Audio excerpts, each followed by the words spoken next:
And hopefully we'll be able to say hi to some people. Let's just check. I'll keep my phone open so that I can see comments. Not that I'm being incredibly rude to you.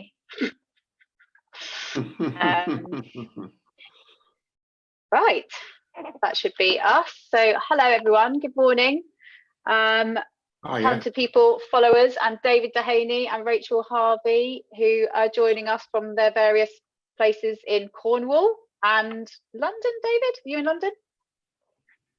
Yeah, I'm London. You're London. You north or south of the river? I'm South London. I'm a place called West Norwood, which is between Streatham and Dulwich. So I'm only about 5 miles away from the centre of town. I know that patch. Very nice too. Yeah.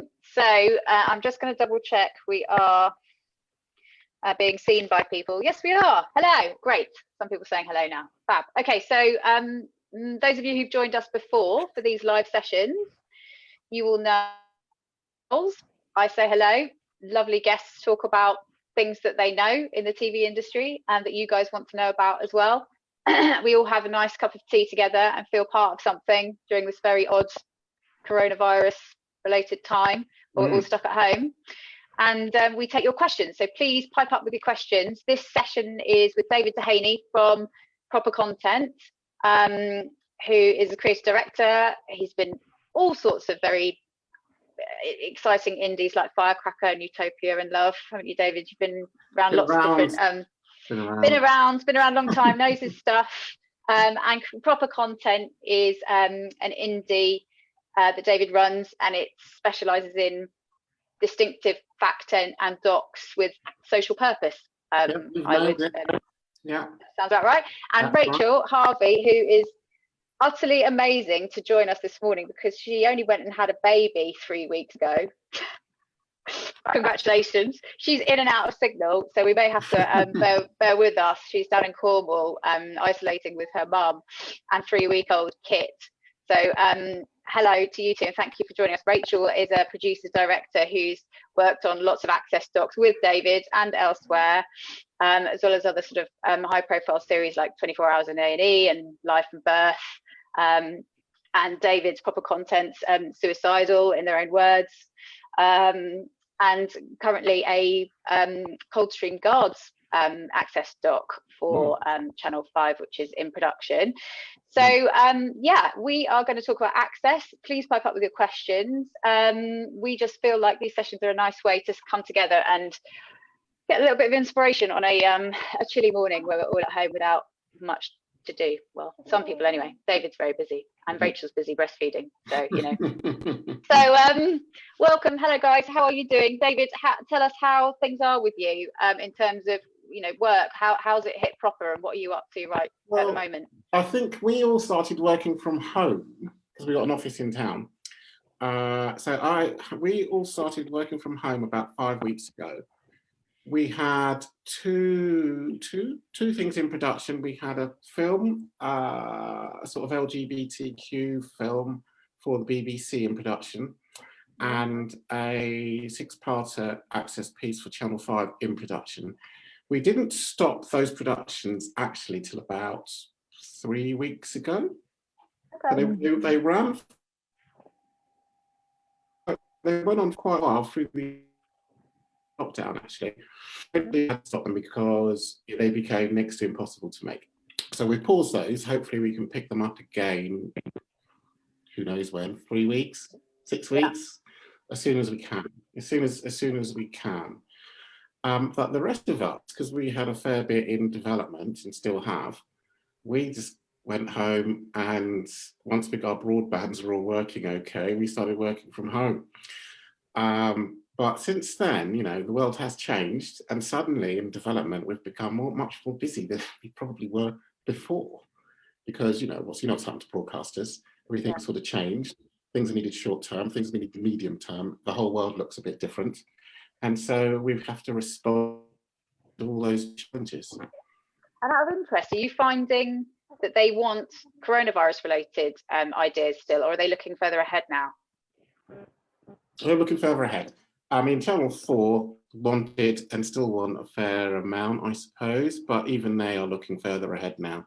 The other channels a bit, not much, but it was always medium to long term. What does the world look like as we move out of this and get beyond it? Yeah. Okay. And Rachel, are you there? Can you? Yes. Is your video on?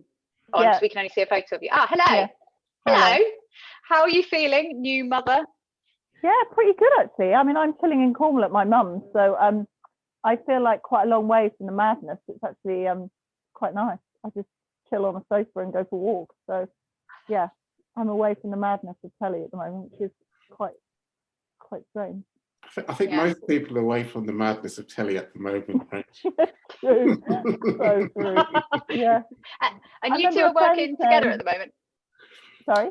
Are you two working together at the moment as well, or kind so of I was working on David's Channel 5 Access Army project, which I've done a few bits and bobs, and we're sort of keeping up the relationship and very much hoping, a bit like David was saying, to kind of get going as soon as we can, really. There was another SP taking over from me, because obviously I'm on maternity now, but yeah, so I've sort of been trying to keep my hand in.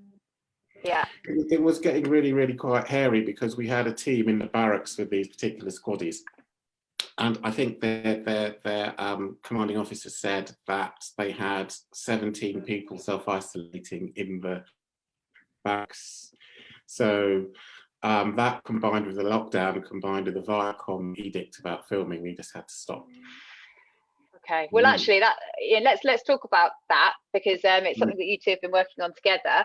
So Access, something you've both got lots of experience with. Coldstream Guards, which is in production for Channel 5, working title.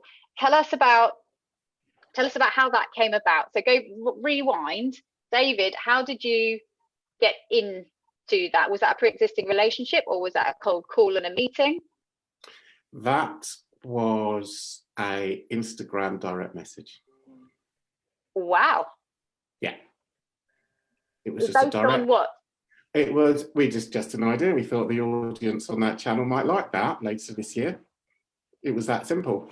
And so we did it. We direct messaged the Palace, because the Coldstream worked very closely with Buckingham Palace. So we gave them a direct message about, the people who stand outside and guard the Queen. And then we got hold of the Queen's equerry, who, after a conversation with the development exec, Hannah Shelley, set up a meeting with her, and away we went. And it took quite a while. That was going to be my next question. I mean, I think I can't remember all the titles, but it was already a fiction. Layers and layers of soldiers, people connected to the royal household, because they're all over the country. Yeah. So you want to get access to all these little bits. So it took quite a lot of very official shiny shoes and a white shirt type meetings. Well, and do you own these things, David? Yeah. You do now.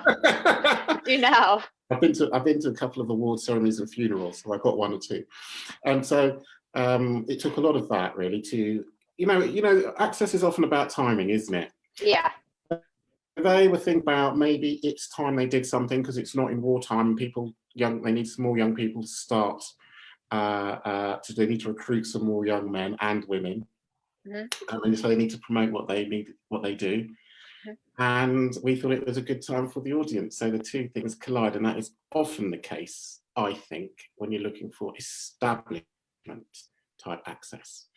So do you have to come up with an idea then that is not just we'd like to film with you, but that is completely relevant to something that you see that they are doing, and go to them with that on a plate? You've got to seek out what it is they need or want to do. That would benefit to them. Always got to do that, because otherwise it doesn't make sense. What's in it for them? Because we're not paying them, are we? So it's often about how they want to promote themselves or how they need to be seen. And that can be by the larger public, or that can be, in many cases, like within the NHS, that can be about within a sort of hierarchy. If you're in a special unit and they want England, that means they do, because they've got a funding round coming up, then you've got to focus on that. And that's on a high level, I think that's how it works. Or it has for me. Can you tell us how long from that first Instagram direct message to the Coldstream Guards to screen, oh, I suppose you're not screening it, okay, to commission, to filming? What were those sort of parameters? Actually, the Coldstream,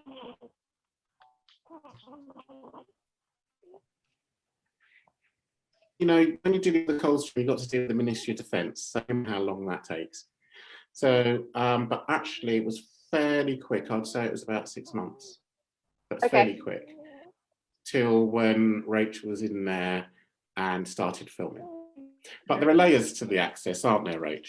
I mean, there's what I would do, which is all the senior management, so, you know, an organisation is the board, there's all of that. I can see Rachel's feeding down there. And then there's the people on the ground. Yeah. When they actually go in to start making it or developing a series, that is a whole nother level of complicated access, isn't it? So David opens the door. Yeah. And then Rachel goes in. Yeah, that's what usually happens in most cases, I think. Okay. And then Rachel, how do you find, I don't know whether, perhaps because we're talking about Coldstream Guards, if you can speak specifically about this, how sort of warm or cold were they when you first go in? And in general, how do you find those sort of first meetings of, hello, we're a TV company, and yes, you said yes to the access, but this is the reality. Here's me with my camera. How do you kind of negotiate that on the first few meetings, and what do you do that you think helps? Oh, I think she's gone. She's feeding baby. It's always quite a different world when you crash in on the sort of first day, I think. Yes. Just signal's gone. Are you still there, Rachel? Oh, I feel like I'm on the radio. I think what's interesting is it's obviously often the kind of high level access has been done. Yeah. Yes, obviously what's interesting is the high level access is often being done, and then, you know, me as the SP and the team pile in on the first day, and the people that you actually want to cast and the people that can facilitate what you want to make as a program haven't got a clue. You know, they've never heard that you're even there making a program. And I think that's true across lots of different access things that I've done. I did a series years ago with David about teachers, and we all piled in on the first day, and the head and the governors and all the top honchos knew about us, but the actual people that we wanted to kind of develop relationships with, you know, were clueless. And I think that's where you have to be as a PD or an AP, a researcher, everybody, you have to be on the ground, and that's where those relationship building is so important. People like David are brilliant at they're great at all the different layers, but there's a whole nother layer of access that you have to start negotiating when you're there on the ground, that can't really be done until you're there on the ground, regardless of what people may say, I think. And how often do you find that the people who have said yes at the highest level want to shield you from the people you really want to film with in the end?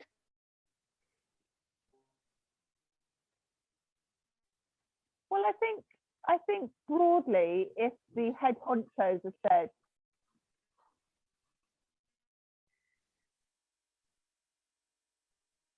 I think this facilitates it vibe then from top down. And actually, there's always going to be people that don't want to be on camera because then Nan doesn't want them. We're doing this. It's going to happen, and it's just about investing time in those relationships. I thought she's going to say, I think that's always the case in my experience. Generally, what you try and do is you try and build in a few weeks where a team can go in and meet everyone and tell them what they're trying to do, because you know the senior management haven't told everybody. They might have sent an email, but not everyone's seen it on Friday afternoon. And that is always quite a scary moment for someone like me, because what you always get it, is the team come in and they say, well, no one knows about it, and I don't think anybody wants to do it. And then we've made this great character, but they don't want to be in it. And you've got to sort of hold your nerve, you think, oh yeah. It'll take a couple of weeks. Can you just stick at it? Do you know what I mean? Until you can convince everybody that you need to take part. But that is generally, in my experience, what always happens. Yes. And actually, recently we were making this thing with the NHS, And it took me about 2 years to convince this unit to take part. It took me 2 years.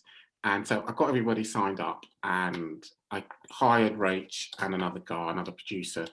And the board said, okay, can you come in and do a presentation to the team? We haven't told anyone. Do you remember? So Rach, Yeah. we went to this incredibly awkward meeting with about 30 people who worked in the unit sat there, Like and none of them knew anything. Oh, wow. I thought we were sunk at that moment because we were actually commissioned. But for about 4 weeks, we managed to get going with a couple of people, and slowly the others came on board. Yeah. And Rachel, what works for you in terms of finding those characters once you're in? Yeah, I mean, I think sometimes you have the luxury of time. So the NHS project that David's talking about, I was lucky enough to have a kind of couple of weeks of sort of shadowing the team before I had to bring in a camera. You know, it was time to work out what this particular team did, who wanted to be on camera, understand what the program could be. You know, and I remember Jessie DeSluis talking years ago when she first did a program, and she said she didn't take a camera out for a month. And I think if you have the luxury of time, which is rare in schedule, sadly, if you don't have to bring out a camera and a set of radio mics on day one, it's just a pleasure, because you can just work out what the hell you're going to make and what the hell you're going to film. And in fact, the Coldstream Guard series as well, I had a bit of time to kind of navigate my way through. The Army is incredibly hierarchical organization. So once we worked out, who does what, who can facilitate, and where the characters are, filming was going to be so much easier, just because you really have invested in people, and people don't feel quite so, I don't think exploited is the right word, but I think they understand that you're a human being and you've got the time to explain what you're going to be doing, the process.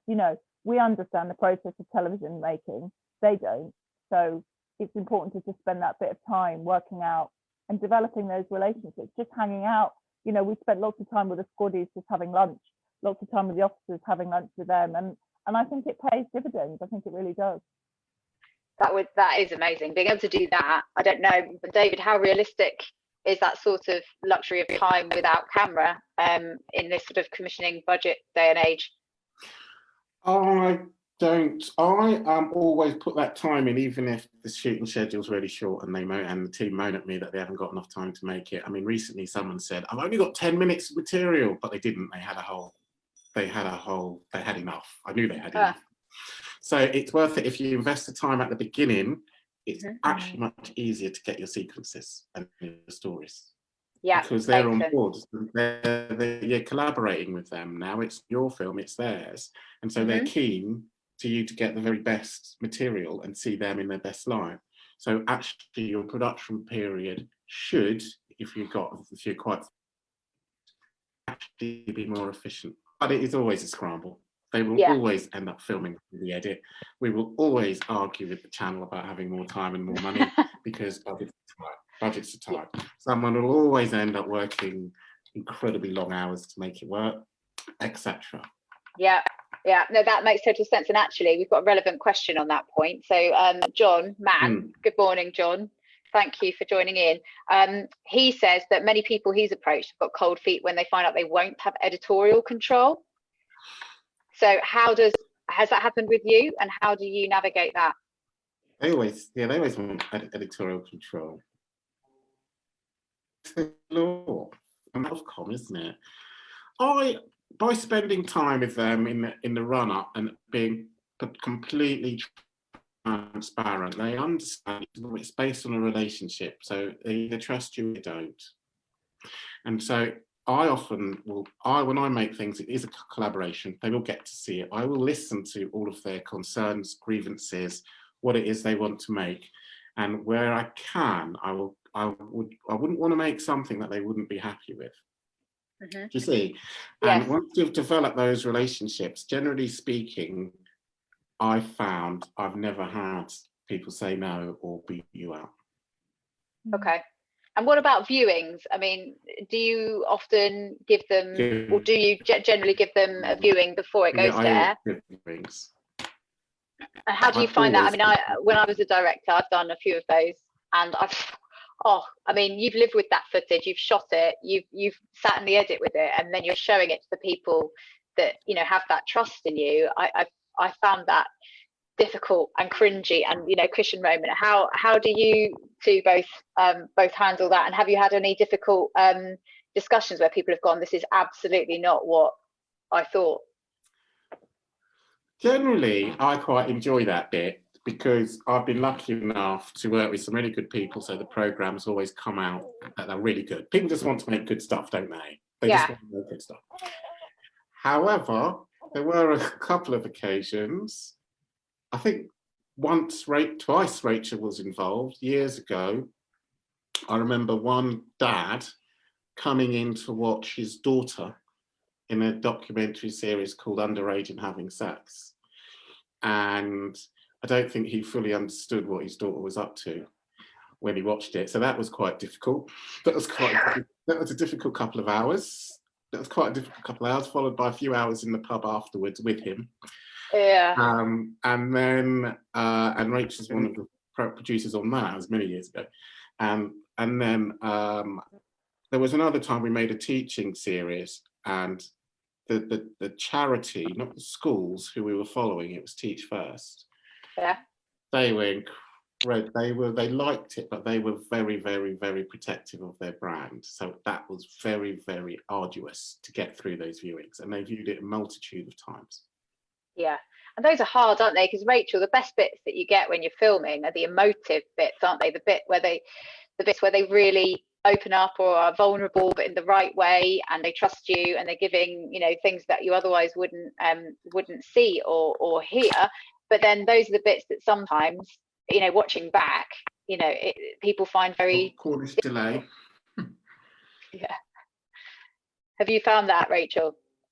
Yeah, I think also you can be things that I've been really anxious about people watching. They don't react in the way I anticipated, and then things that I thought would be a total breeze, they freak and be really angry, and it's something really, really, really unexpected that, like, for some sort of strange reason, I did. Oh, you're in and out, right? To go about young people, absolutely awful viewing, and just because she didn't understand it. Yeah. I just hadn't seen that come through, and she was in the on the couch in the back of an edit, absolutely horrific. And so I valuable learning from that. Oh, gone. You've gone again. But yeah, so I think in summary, it sounds like there's sometimes the things that you're dreading showing people are not actually that bad, and they realise that it's quite a valuable and inspiring thing to be able to do, to share those moments, and even to watch back them and, you know, feel that actually this was a whole journey, a process.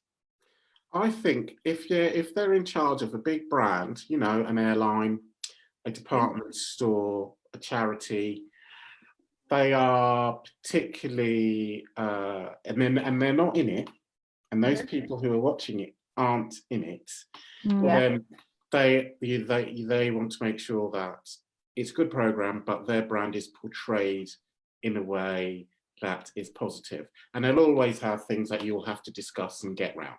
Yeah. And you will compromise in order to get important things through.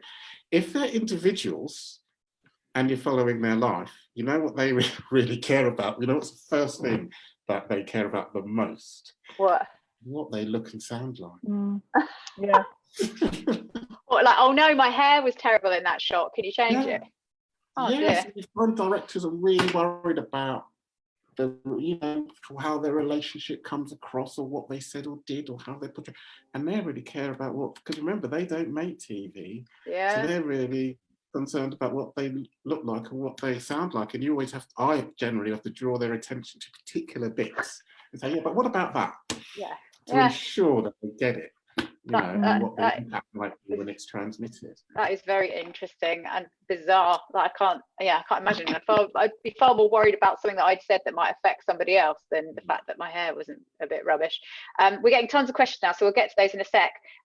Rachel, I just wanted to ask you about the EasyJet series. How did you find working with such a massive brand and not make it feel like a kind of corporate video series for them? Yeah, definitely. Certainly on the EasyJet series, I did. We had a PR person with us all the time, so there was, which I'd never experienced before. I'd never worked with a PR person on our shoulders at all times. But there were still tricky moments in the edit, even though he knew exactly what we were filming. He could hear most questions that we asked. They want it to be an advertorial. There's no way their expectation is anything other than that. It was prime time, 9 o'clock ITV. They wanted great publicity. So, there were quite a few wrangles throughout the edit about things that we thought were minor, tiny, infinitesimal detail, but they were just not going to have any of. So I think it's a very different skill, actually, and a skill that I've really kind of enjoyed negotiating in a kind of commercial place as it is to someone like the NHS or a school or an institution like the army. They all require slightly different approach and slightly different skills. I think they're not the same, and I think you have to be really mindful of that when you're going into a place like that. So you had to adapt accordingly. Yeah, we are all chameleons, aren't we, in telly? We do have to adapt, but still honourably and genuinely. You just have to find the right balance. Okay, let's answer some questions then. So I'm just having a look here. So Natasha Devan has asked that if you want to do an obstock about a profession, say nurses or firemen, how do you decide which healthcare trust or station would be best to get access to when there are so many? So kind of where would you start if you have a big idea about a particular profession? Any tips or pointers there? When I don't have someone who tells me this place is great for this reason, I'm lucky that we have a team who look at those sorts of things. In the past, I've gone to like a head office or a head PR, and if they're interested, I simply ask, where's the busiest? Where's the most dramatic? Which has the most, which has the most drunken disorderly? Which is the most murder? Which is the best unit? And often, if they're interested, they'll direct you to a selection and introduce you to a lot of the, let's say, station managers who you can start a dialogue with. Isn't that's often quite difficult for a head office though? Even if they're interested, they don't want to give you the superlative one. They might want to give you the best, but in terms of kind of the I don't know, the one that's struggling the most or the one that has X. You're back to relationships again, aren't you? So if you like recently, even that trust is across a number of boroughs, and they had many similar units across London who dealt with suicide. Which trust was that, David? Sorry, you cut out briefly. Which trust? It was that a hospital? It was a mental health trust. Yeah, a number of hospitals across 5 different boroughs. Yeah. So lots of hospitals. They're the biggest trust in the country, really, in terms of how many hospitals they've got. And so that was a careful navigation to get to the one that had the most action. And it took a while. It took a long time, because once I understood what the trust wanted to get out of it, I had to convince them we have to go to the unit with the most action in order to make it. Yeah, because people are going to tune in, which is the whole point of these organisations getting involved. They need the most entertaining, the most exciting, the whatever that is. Rachel, perhaps one for you, if you are still there. Thank you so much, by the way, for persevering. I know your connection isn't great and you're feeding your newborn at the same time. You're just amazing.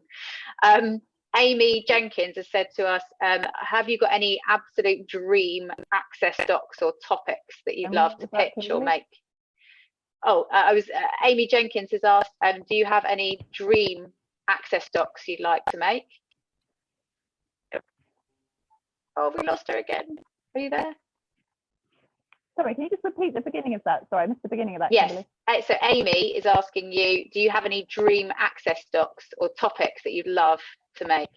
Oh, do you know what? I loved making the mental health program about suicide, partly because it was about men, and I think as program makers, we are often drawn to quite domestic, quite female subjects. Women are often just better talkers. Unfortunately, we're more open, we're more eager to sort of share our stories.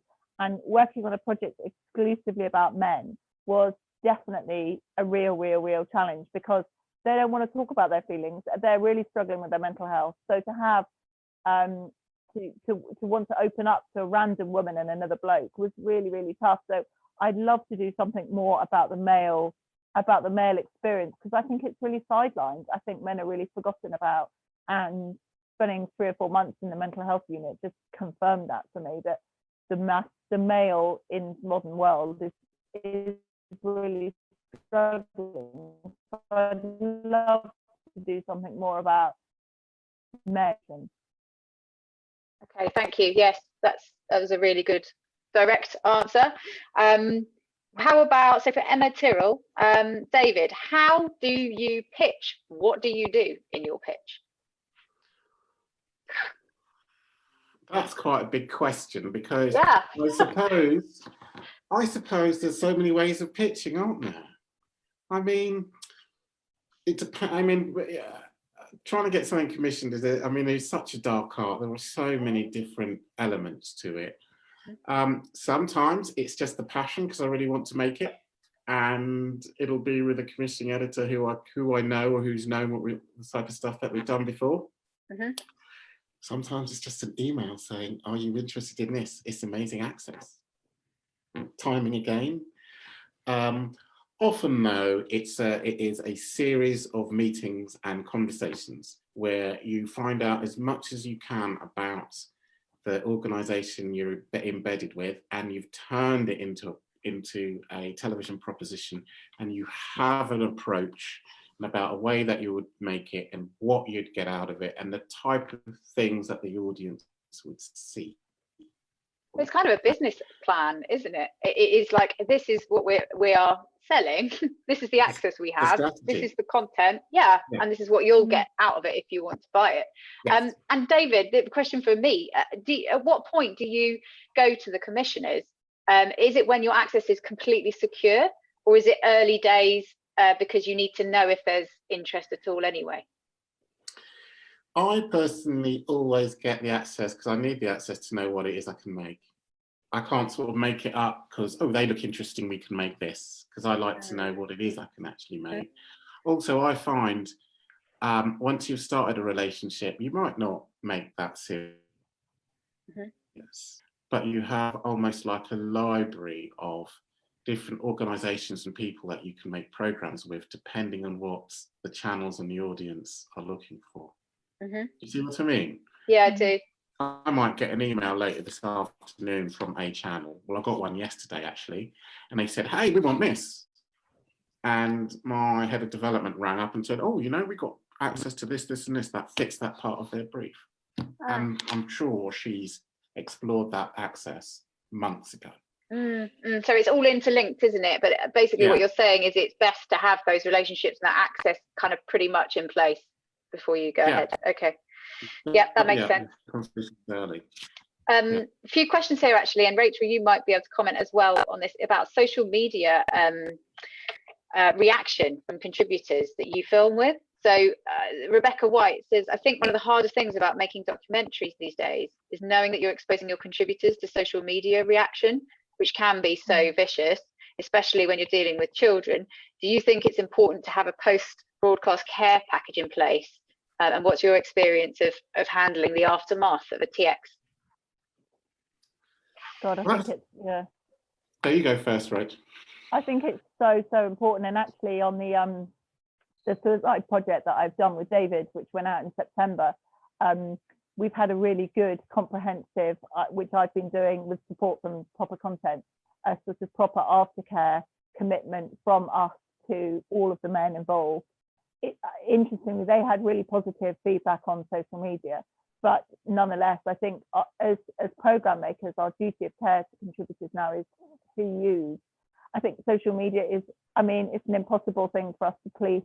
We can support people through production, through transmission and beyond. But I think, you know, it's such an important debate that I think is finally properly being had. And I think as freelancers as well, it's quite hard for us to kind of keep these relationships going on and on and on and on for years. It's not practical for us. But I think broadcasters and production companies are really being much more responsive now to how we look after people, particularly those that are vulnerable, whether that's a young person or whether that's someone with mental health or whatever kind of problems.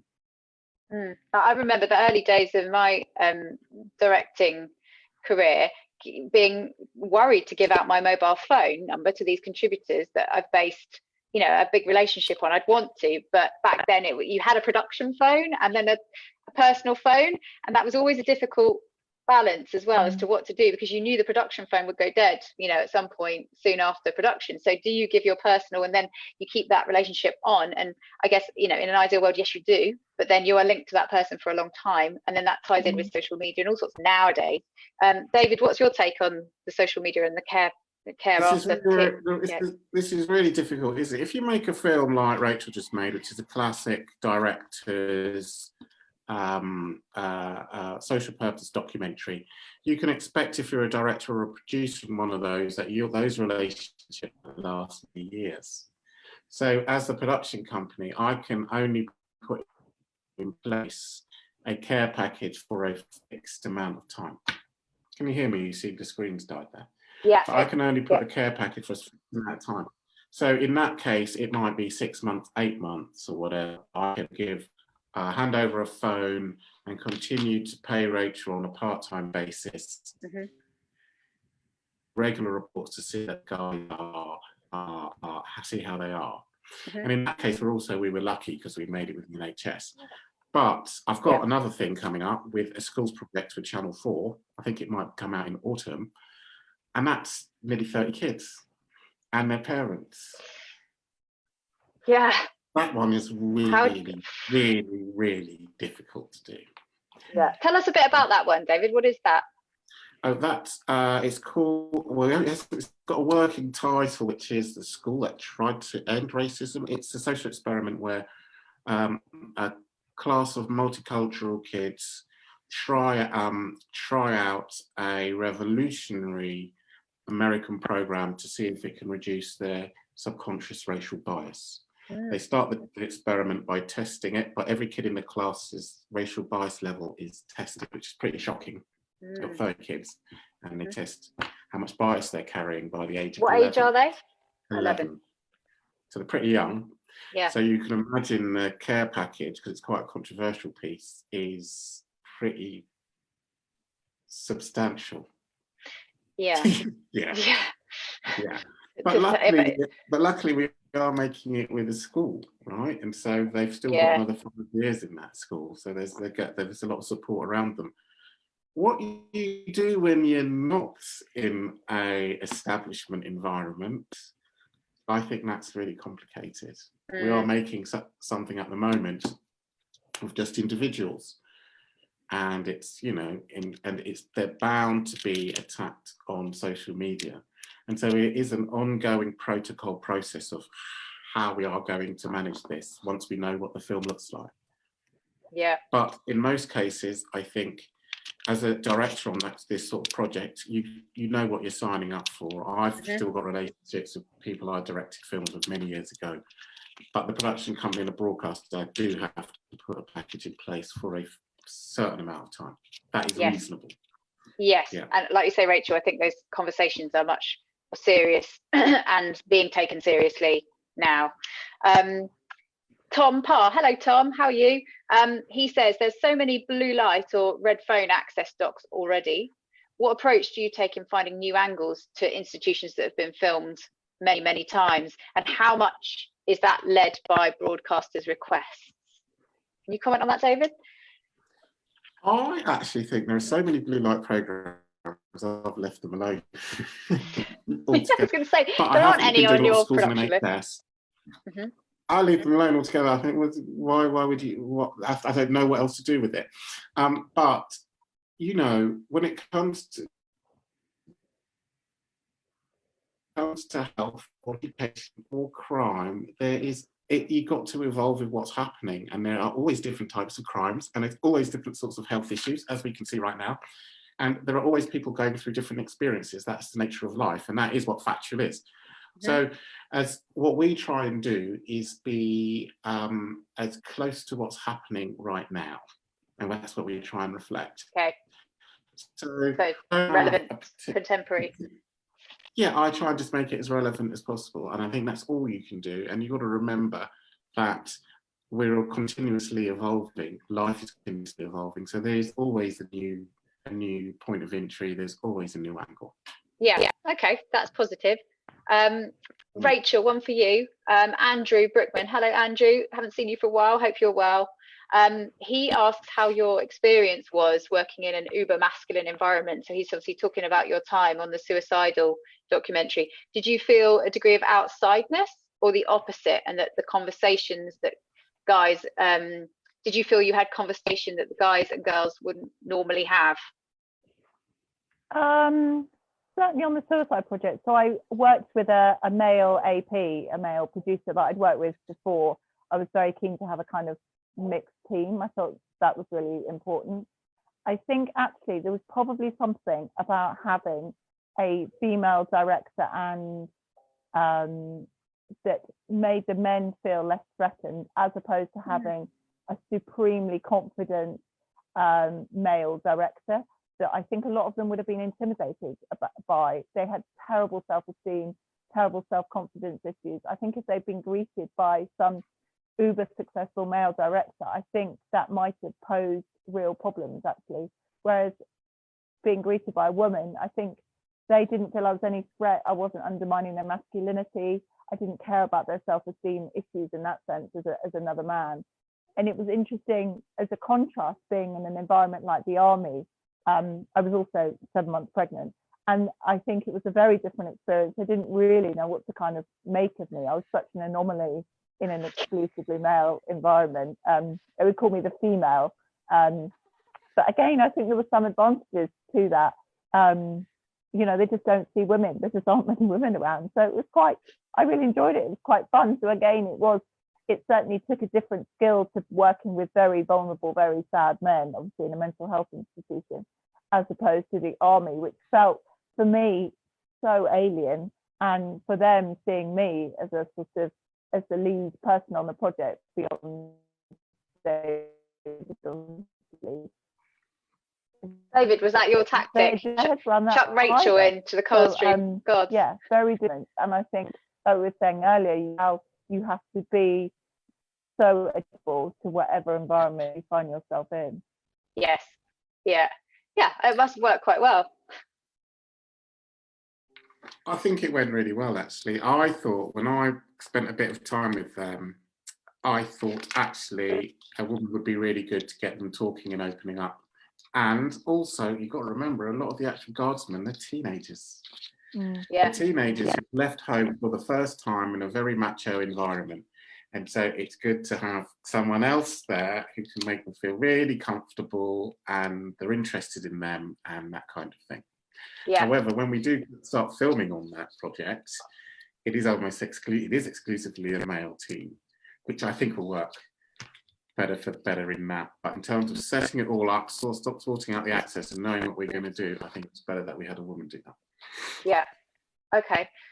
Well, I think we've had some brilliant questions. Shall we sum up by talking about what the most important things about that you have found that have been successful in terms of getting and maintaining access? So David, you were talking about being relevant and finding a new angle to something that perhaps has been done before, but that is of the moment.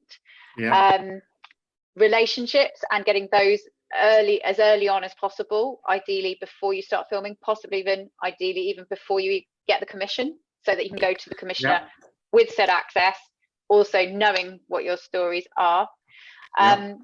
Rachel, in terms of filming, being chameleon, as producers and directors often are, but really listening, and in an ideal world building time in, if the budget can allow, or if you can somehow make it work, to spend time with people without cameras.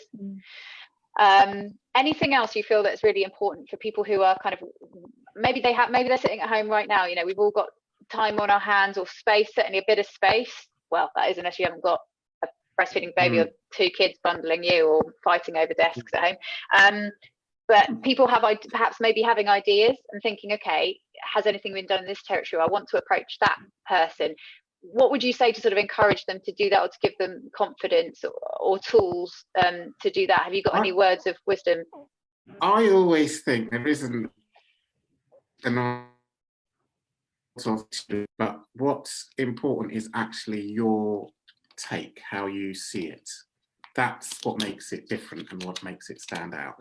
So I wouldn't worry so much about what's been done, what's on, what's been done before. I mean, how many programs on TV where you see people driving an ambulance and rescuing people? I think there's even more to come. But everyone has a different take on it. And if people are interested, they'll watch it. So I wouldn't be quite so worried about that. I'd be, what is it about your take on it that's different? Okay. And Rachel, any sort of words of wisdom on the filming process? I think being as honest and transparent from day one is so important. People are really savvy. Lots of people have been burnt by telly, or know somebody that's been burnt by telly. And I think having a really honest dialogue about what you want to achieve from the programme, how it's a collaboration, is so important, because then you like David said earlier, it's a collaboration. We're all making something together. And I think however you do that, whether that's a weekly meeting with the kind of head honchos of whatever organisation you're in, or whatever process you evolve as a programme maker to keep that dialogue going, I think is my thing that I've learned along the way, is just making sure that everyone's on the same page about what you're trying to make, because then you'll make something everyone's proud of. Yeah. Yes, and you won't have one of those cringy viewings that I was talking about earlier. And be honest with them about what might go wrong, and that not everyone's going to like it. They've got to know that from the beginning. And you've all got the same aim, right? To make something that people are going to love. Yeah. Oh, well, look, guys, thank you so much for your time. It's been lovely to talk to you. And Rachel, thank you so much for joining us with your little one feeding. Is he asleep / feeding? Because I quite like to see him if he is. Yeah, he's asleep / feeding. Hang on, let me just cover myself and you can have a quick shot of him. Oh, yes. David, have you met Kit? No, of course you haven't. He's only 3 weeks old. I've seen pictures. Let me flip it around. There he is. Oh, look! There he is. I think my little boy had that cow baby grow. I love it. So lovely. I love just dressing him up in ridiculous outfits. It's great. Look at that. Oh my gosh, is that your view as well? Oh yeah, that's my mum's house. My mum's view. Yeah, I'm never coming back to London. Wow. Yeah, I know it does actually. Yeah, I'm never coming back to London. Yeah. No. Well, look, thank you so much, guys. Really appreciate it. It just goes to show that we're all multitasking and doing our best in this ridiculous time. But take care. Thank you so much. And guys, you can watch this again on Facebook and find it on our website, which is talentedpeople.tv. Look up David's company, Proper Content, and Rachel, who's PD extraordinaire. And yeah, we hope to see you soon. Stay safe and well, everyone. And thank you again. All right. Take care. Thanks all. Bye. See you soon.